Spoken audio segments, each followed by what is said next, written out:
Hello guys, welcome to Unacademy. आज हम बात करेंगे work of an IAS officer as district magistrate. तो जब आप आईएएस ऑफिसर बन जाते हो और आप डिस्ट्रिक्ट मजिस्ट्रेट लगा दिए जाते हो तो उसके बाद आपका क्या क्या काम होता है, आप किस तरह से काम करते हैं, उसके बारे में जानेंगे।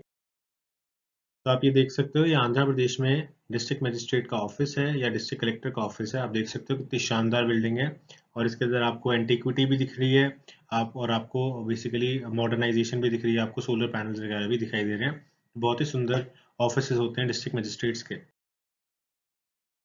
वॉरेन हेस्टिंग्स ने डिस्ट्रिक्ट कलेक्टर का ऑफिस बनाया था 1772 के अंदर, और जॉर्ज कैंपबेल ने 1871 से 1874 के अंदर ये कहा था कि मैं नहीं चाहता कि जो डिस्ट्रिक्ट हेड्स, जो हम हेड ऑफ डिस्ट्रिक्ट हम जिस बंदे को बना रहे हैं, वो डल वर्क में लगा रहे बाकी डिपार्टमेंट्स के और किसी भी डिपार्टमेंट का मास्टर ना हो। इसीलिए मैं एक ऐसा डिस्ट्रिक्ट कलेक्टर चाहता हूँ जो कि कंट्रोलिंग अथॉरिटी हो हर एक डिपार्टमेंट का, हर एक डिस्ट्रिक्ट के अंदर। तो बेसिकली क्या हो रहा था कि डिस्ट्रिक्ट कलेक्टर को सारे डिपार्टमेंट संभालने पड़ रहे थे, उसकी जगह हर एक डिपार्टमेंट में अपने अपने हेड्स लगा दो, उन सबको मैनेज करेगा डिस्ट्रिक्ट कलेक्टर। तो कहीं ना कहीं overall controlling authority district collector को दी गई थी। तो अंग्रेजों ने और क्या किया था, अंग्रेजों ने डिस्ट्रिक्ट कलेक्टर को वेरियस रिस्पॉन्सिबिलिटीज दी थी। जो मेन चीज थी उनकी रिवेन्यू कलेक्शन था, तो रिवेन्यू ऑर्गेनाइजेशन, इसके अलावा रजिस्ट्रेशन जो भी जमीन वगैरह की है, पार्टीशन अगर किसी जमीन का होना है, कोई जमीन से रिलेटेड डिस्प्यूट है, वो सारी चीजें, एग्रीकल्चरिस्ट को लोन देना, फेमीन रिलीफ, ये सब काम अंग्रेज जो है वो डिस्ट्रिक्ट कलेक्टर के ऑफिस के माध्यम से करते थे। और डिस्ट्रिक्ट मजिस्ट्रेट के रूप में उसका काम होता था लोअर कोर्ट्स को, इंफीरियर कोर्ट्स को सुपरवाइज करना और पुलिस के वर्क को डायरेक्ट करना कि पुलिस ठीक से काम वगैरह करे। और इसके अलावा ये देखना अगर उसके पास कोई फैसले आ रहे, कोई केसेस आ रहे हैं तो उनका फैसला करना।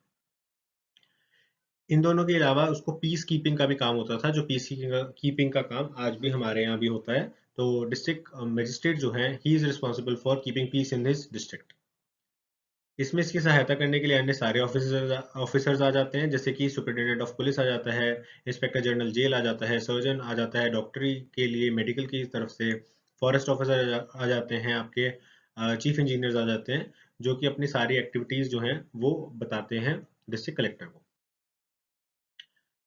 The district continued to be the unit of administration in India after India gain independence. तो आपको पता है इंडिपेंडेंस के बाद भी डिस्ट्रिक्ट जो है वो मेन यूनिट ऑफ एडमिनिस्ट्रेशन रहा और डिस्ट्रिक्ट कलेक्टर का जो रोल था वो भी लार्जली अनचेंज रहा। सिमिलर जो उसकी पावर्स थी वो रही, सिवाय उसकी जुडिशियल पावर्स के, क्योंकि जुडिशियल पावर्स जो हैं वो छीन करके जुडिशियल ऑफिसर्स को दे दी गई। और ये प्राइमरीली हुआ 1973 के सीआरपीसी के बाद। तो 1973 में हमने अपने सीआरपीसी को ओवरहॉल किया, चेंज कर दिया, जिसके बाद सारी मैक्सिमम जुडिशियल पावर, सारी तो नहीं कह सकते पर मैक्सिमम जुडिशियल पावर्स हमने ट्रांसफर कर दी जुडिशियल ऑफिसर्स को। उसके बाद आपका national extension of service and community development programme आया, जो कि नेहरू गवर्नमेंट लाई 1952 के अंदर, जिसके द्वारा क्या किया गया कि डिस्ट्रिक्ट कलेक्टर को ही काम दे दिया गया कि आपको सारा का सारा गवर्नमेंट ऑफ इंडिया के प्लान्स को इम्प्लीमेंट करने का दारोमदार भी दे दिया गया। तो बेसिकली आपको पता है कि जितने भी हमारे डिस्ट्रिक्ट कलेक्टर या डीएम होते हैं, वही सारे गवर्नमेंट ऑफ इंडिया की जो स्कीम्स होती हैं, प्रोग्राम्स होते हैं, उनको अपने डिस्ट्रिक्ट में इम्प्लीमेंट करते हैं। तो जब आप डिस्ट्रिक्ट मजिस्ट्रेट की पोजीशन में होते हो तो आपके बहुत सारे काम हो जाते हैं, जैसे कि आपको अपने क्रिमिनल कोर्ट को संभालना है, क्योंकि आप एग्जीक्यूटिव मजिस्ट्रेट भी हो। तो अगर कोई मामला है, सपोज करो न्यूसेंस से लेके, पब्लिक न्यूसेंस से लेके, या कोई ब्रीच ऑफ पीस का मामला है, जहां जहां एग्जीक्यूटिव मजिस्ट्रेट की जुरिसडिक्शन बनती है, आपको उन चीजों को देखना है। इसके अलावा जनरल लॉ एंड ऑर्डर को आपको मेंटेन करना है, पुलिस के साथ कोऑर्डिनेट करना है।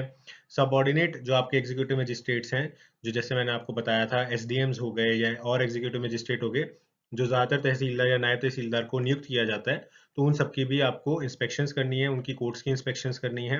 अगर कोई और प्रिवेंटिव सेक्शन है सीआरपीसी का, जैसे कि ब्रीच ऑफ पीस हो गया, जो मैं आपको बता चुका हूँ, इसके अलावा कोई लैंड डिस्प्यूट होने वाला है या कहीं पे किसी ऑब्सीन मटेरियल की छपाई हो रही है, तो उन जगहों पे जाके आपको करना है, या 144 या 144 ए सीआरपीसी के अगर सेक्शंस का इम्प्लीमेंटेशन करना है, तो वो सब चीजें भी आपको करनी होती हैं। इसके अलावा सुपरविजन करनी होती है आपको जेल्स की, और इसके बाद आप इंस्पेक्ट करते हैं पुलिस स्टेशंस को। आप पेरोल के ऑर्डर्स भी निकालते हैं, पर आजकल पेरोल के ऑर्डर्स जो हैं ये नॉर्मली डिस्ट्रिक्ट जजेस ही करते हैं, तो ये आपके काम में नहीं आता।